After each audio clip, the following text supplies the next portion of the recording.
A historic mafia bar in Ybor City will soon become commercial space. That's thanks to a move that happened last week.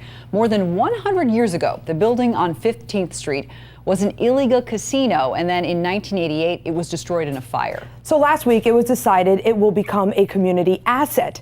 Tonight, Reginald Roundtree takes a look back at Ybor City's rich culture and violent past.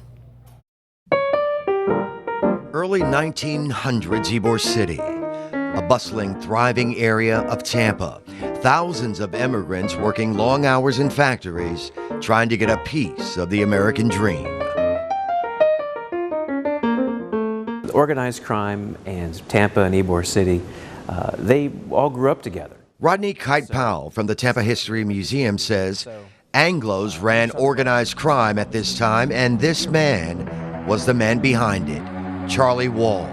He was the kingpin of Bolita, all the organized crime that was going on.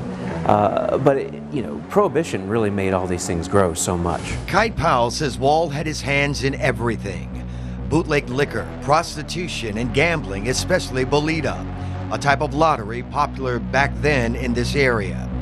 Wall had control of all of the Bolita houses, that is until the Italians moved in. And things didn't end well for Charlie Wall. He had his head beaten in and his throat slashed in his home. I've heard a couple different scenarios. Mafia historian Scott Dici says the 1920s in Tampa had its first mob boss. His name was Ignacio Italiano.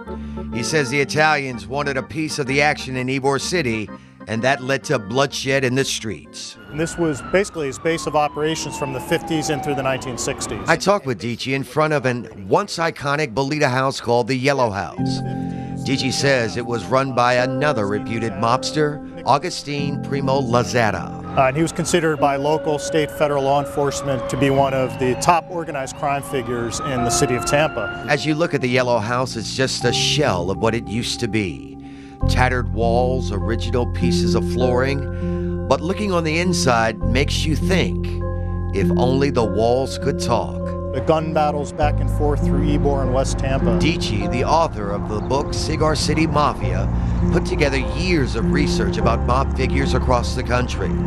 He says Tampa had its share of heavy hitters. And most of the major mob figures, everyone from Santo Trafficante Jr. to Jimmy Longo to Nick Furci, right. The FBI would be coming in and out of here all day long. Bolita was big business, and mob families fought fiercely over territory. There was a point in time when people were getting whacked day in and day out. Dici says this 50s mob activity extended deeper into Tampa, into political corruption. There was a level of corruption that went all the way to the sheriff's department and to the police department, and certainly up through the judiciary and political structure of the city. Cigar City magazine obtained this exclusive list of alleged payoffs to judges, police, politicians, names with money allegedly paid. One thing that all of the reputed mobsters loved and appreciated was a good cigar and also a good place to eat. There's dozens of different places that these guys used to like to hang out to eat a good meal, like a Cuban sandwich at the Silver Ring, a good steak at Malio's, but they also love the food inside of the Columbia restaurant. Absolutely. Lisa Figueroa is the publisher of Cigar City magazine, and she says organized crime has left its mark on Ybor City. You know, there were killings on the street. I mean, Jimmy Velasco was murdered right a couple blocks away from us. But Lisa says it wasn't all bad. Listen, Santo Trafficante Jr. donated a lot of money and helped a lot of people out that didn't have money to help pay their bills. Right. You know, help them, give them money for food, clothes, help their children, help money for homes and stuff. Present-day life in Ybor City is much calmer. In fact, the only fighting in the streets you'll find is between cocks looking to protect their territory. And Lisa told Reggie people not involved in organized crime really had no worries, only rival gangs.